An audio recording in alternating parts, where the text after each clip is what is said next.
não denuncia corrupção, não denuncia desvio de verba pública, não denuncia crime nenhum, não denuncia abuso de poder. Cara, nem na ditadura aconteceu dessa forma. A Associação Nacional dos Jornalistas declarou exatamente isso aqui, ó.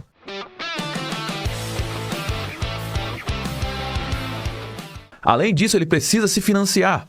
Precisa de financiamento. E ele não pode fazer isso normalmente porque também está com sanção. Ninguém vai emprestar dinheiro para ele. Ou seja, um país que está em guerra com os Estados Unidos vai entrar num banco que o Brasil fundou para escapar das sanções americanas e furar o sistema do dólar. O Brasil, como eu falei, ele é sócio fundador dessa instituição. Como é que você acha que os americanos estão vendo isso? Fala para mim. Como que você acha que os Estados Unidos estão enxergando isso nesse momento? Isso aqui foi a matéria de hoje, eu acabei de te mostrar. Hoje, 12 de agosto de 2026. Estes são alguns movimentos do Brasil no tabuleiro internacional. Alguns. Eu podia ficar aqui citando vários. A gente já tem várias lives aqui que a gente está trazendo, está acompanhando isso. Então a gente só está dando prosseguimento. Né? Eu poderia falar, mas aí eu já fiz isso, já fiz uma live sobre isso. Várias lives, inclusive, a gente está acompanhando isso. Esse daqui é somente a movimentação do Brasil no tabuleiro internacional. Agora, vamos sair da geopolítica um pouco e vamos olhar para o que está acontecendo aqui dentro. Você, por acaso, está acompanhando o que o Alexandre de Moraes está fazendo? Vamos começar por ele. O ministro Alexandre de Moraes, em mais um episódio, ele atacou diretamente a liberdade de imprensa. Parece que a imprensa está enxergando aí quem é o Alexandre de Moraes. Josué, você está falando que o Alexandre está atacando a liberdade de imprensa? Quem está falando são a mídia brasileira. É a mídia brasileira. São os jornais. São os portais. Vamos trazer aqui. Olha só o que saiu no dia de hoje. Saiu aqui na Gazeta do Povo. Abre aspas. Ameaça direta à imprensa.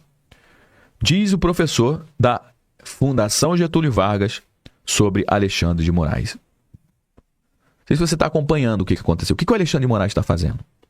Está vendo aqui o Dino e o Alexandre de Moraes juntos? Esses são os personagens dessa matéria aqui. No programa Última Análise dessa terça-feira, os convidados falaram a respeito da decisão do ministro do STF, Alexandre de Moraes, de expedir mandados de busca e apreensão contra Raimundo Cotrim, que é o ex-secretário do Maranhão. Ele é apontado, Cotrim, deixa eu aumentar essa fonte aqui, fica mais fácil para você ler, ó.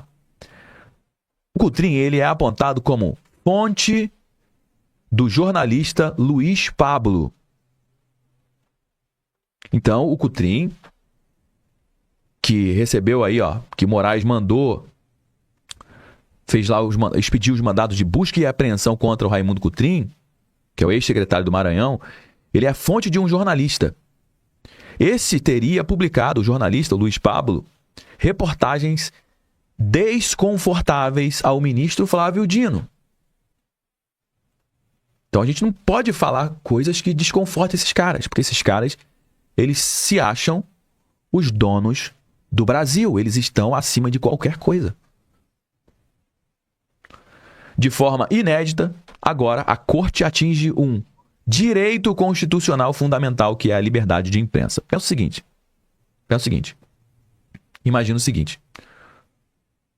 Você é uma fonte, você viu algum tipo de crime, algum tipo de abuso de poder, e aí você tem um contato com um jornalista e você fala o que aconteceu, você narra ali o que aconteceu. Ó, eu vi isso. Então você vira uma fonte para o jornalista. E pela Constituição, cara, tem que ter sigilo. Não pode chegar e quebrar o sigilo para saber quem é a fonte daquele cara só porque você se sentiu chateado com a matéria. Não, peraí, esse jornalista falou isso mesmo? Quem foi a fonte que falou isso? E os caras atropelaram a Constituição como se fosse novidade. Passaram por cima, rasgaram no meio, jogaram no lixo. Fazendo isso. Quem? Alexandre de Moraes, para proteger o Flávio Dino. Você tá entendendo? Esse jornalista, o Luiz Pablo, ele já tinha sido alvo antes da Polícia Federal, em março agora. A Polícia Federal já tinha invadido, já tinha ido à casa dele também, por ordem do Alexandre de Moraes, né? Então, para quem não sabe, esse sigilo da fonte é garantido pela Constituição, está no artigo 5º da Constituição Federal de 1988. Não é um privilégio somente de jornalista. Isso aqui é uma proteção para a sociedade inteira. Porque se a fonte ela pode ser rastreada e punida, meu amigo, ninguém mais denuncia absolutamente nada nesse país. Não denuncia corrupção, não denuncia desvio de verba pública, não denuncia crime nenhum, não denuncia abuso de poder. Cara, nem na ditadura aconteceu dessa forma. A Associação Nacional dos Jornalistas declarou exatamente isso aqui, ó. Eu acabei de mostrar aqui para você. Que as ações judiciais que quebram o sigilo da fonte não têm amparo não têm amparo constitucional e abrem precedente que ameaça a liberdade de imprensa. Tá vendo? Saiu aqui na Gazeta do Povo. Ah, José, mas a Gazeta do Povo, não sei, acho que ela é muito da direita, então ela tá batendo no Dino e no Alexandre de Moraes por causa disso. Não, vamos ver aqui então o Globo. Entidades citam ameaça à liberdade de imprensa após busca autorizada por Moraes contra a fonte do jornalismo no Maranhão, de jornalista do Maranhão. Você não acha que os americanos também estão enxergando isso? É de hoje que esse tipo de problema está acontecendo aqui no Brasil? É de hoje? Fala pra mim. É de hoje que esse cara tem manobrado, vamos dizer aqui na linguagem da turma dos militares, né? É de hoje que esse cara tem manobrado dessa forma? Hã? Vamos ver o que os jornalistas da Globo estão falando sobre isso.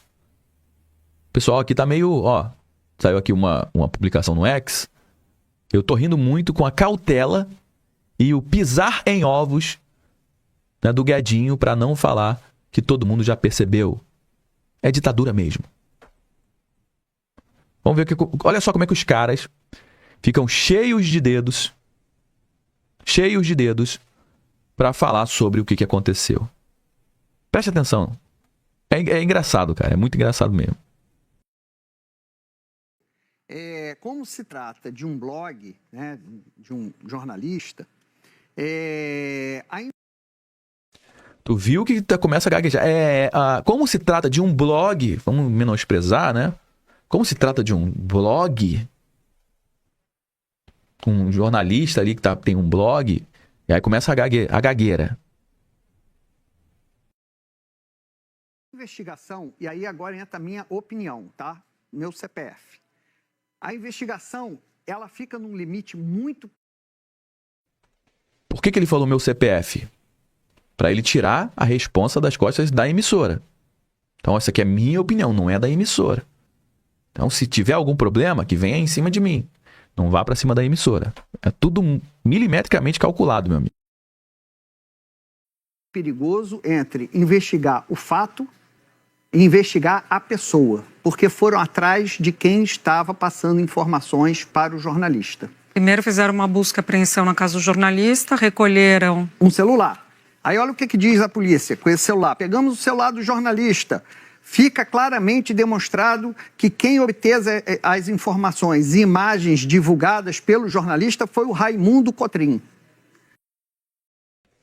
Exatamente o que a gente leu aqui na matéria. Eu tô dando pausa, pessoal, aqui, justamente pra gente também não ter problema de direito, que é meio chatinho. Às vezes a gente toma strike por causa disso aqui, quando a gente reage. Não era pra tomar, porque é um react, né? Mas às vezes acontece. Então eu tô dando pausa aqui pra gente não ter problema aqui com direitos autorais, tá bom? Então um pouquinho de paciência aí. Então pegaram o celular do jornalista para descobrir quem estava passando informações para ele. Então a polícia vai dizer, estamos investigando a perseguição. Mas se trata de um jornalista fazendo uma denúncia de uso de um carro público, de um bem público, por um homem público, esse secretário é uma fonte. Então é muito tênue ali o limite, né? Quebraram o sigilo da fonte. Não tem nada de tênue, meu amigo. Não tem nada de tênue, é muito claro. Quebrou o sigilo da fonte, tá errado. Tá errado. Não adianta ficar tentando passar pano ou gaguejando aqui com medo. Tá errado, cara. Tá errado. Não tem linha tênue. Vamos pegar um outro depoimento aqui do William Vac, que fala justamente sobre isso. Ó. Moraes avança sobre sigilo de fonte contra jornalista. William Vac também falou sobre isso. Eduardo, para a gente terminar, isto é um caso isolado ou estamos vendo a abertura de um precedente perigoso? O precedente, sem dúvida nenhuma, é perigoso, mas na linha do que a Thaís estava falando do ponto de vista institucional, o que eu acho que isso é um reflexo do fato de a gente ter ação direta no tribunal, no STF. É necessário, nesse país, acabar com a competência originária do STF para qualquer coisa.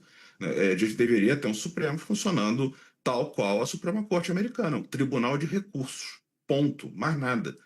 Se a gente for pegar o que aconteceu no caso que reverteu Roe vs. Wade nos Estados Unidos, o Roberts, Chief Justice, não investigou quem foi que vazou a decisão antes dela ser publicada. Ele mandou uma comunicação para o FBI para fazer as investigações. O problema é que o nosso tribunal, infelizmente, está atuando de uma forma muito, muito além do que se espera dele. Está assumindo inquéritos, está atuando politicamente porque é provocado, isso é verdade, com ações diretas, mas isso está sendo muito ruim para o país. Eu acho que a gente precisa dar um freio de arrumação e, de alguma forma, botar o STF como um tribunal de recursos. O STF, aqui no Brasil, é uma aberração. Lembra que eu falei de aberrações que estão acontecendo aqui no Brasil? O STF é uma aberração. O que o Alexandre de Moraes faz é uma aberração. O cara é réu, ele é o juiz, ele é tudo. Ou seja, virou um espetáculo aquilo de lá. Eles se metem em qualquer coisa. Ao invés de eles serem os guardiões ali da Constituição, o que está acontecendo é justamente o contrário. Como a gente está vendo aqui, a própria mídia falando sobre isso. Alexandre de Moraes é uma questão interna nossa. Uma das. E aí vem uma outra. A Agência Nacional de Proteção de Dados, a ANPD, acabou de determinar que o Discord, a plataforma Discord, seja suspenso. Suspenda transmissões ao vivo aqui no Brasil com prazo de 3 dias úteis para cumprir. Você acha que isso aqui é somente um caso isolado? Qual que é a relevância do Discord nessa história toda? Eu vou falar aqui para você. Eu vou te mostrar qual que é a relevância do Discord. Bom, o que acontece com o Discord após a suspensão de transmissões ao vivo no Brasil a pedido da ANPD, que é a Associação Nacional de Proteção de Dados? Suspendeu as transmissões ao vivo da plataforma por 3 dias úteis. Entenda as próximas etapas da fiscalização e quando o Discord pode ser multado ou até bloqueado no Brasil, como aconteceu com a plataforma X. O Twitter foi bloqueado, ficaram algumas semanas bloqueado aqui o Twitter.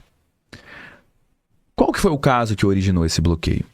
É óbvio, é um caso gravíssimo, extremamente delicado, muito triste. É um episódio triste também aqui da sociedade brasileira. Uma adolescente de 13 anos teria sido induzida a cometer desvivenciamento, sei lá, vamos falar alguma coisa assim, para não ter problema, durante uma transmissão.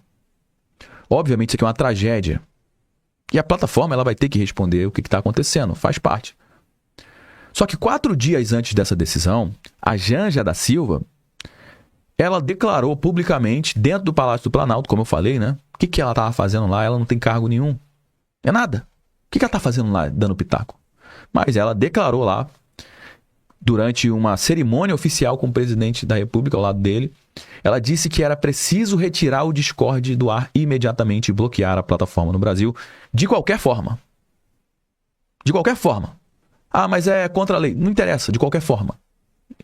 Logo em seguida, rapidamente a plataforma foi bloqueada. Quanta eficiência, né? Quanta eficiência. Imagina só se a justiça brasileira funcionasse dessa forma. Né? Se a fila do SUS funcionasse dessa forma. Essa eficiência toda. Bom, falaram que foi o Discord, mas tem especialista dizendo, uma investigadora dizendo que na realidade todo mundo já sabe que a fonte original não foi o Discord, e sim foi o Instagram. Será que eles vão bloquear o Instagram também?